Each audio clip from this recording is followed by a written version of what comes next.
city. Everything there was dark and dirty. Outside my window was a steeple with a clock that always said 12:30.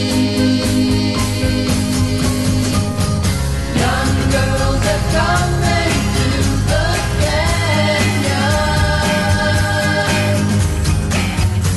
and in the mornings I can see them walking. I can no longer keep my blind crossed,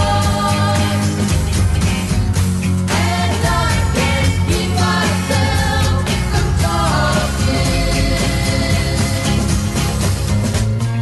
At first so strange to feel so friendly, to say good morning and really mean it, to feel these changes happening in me.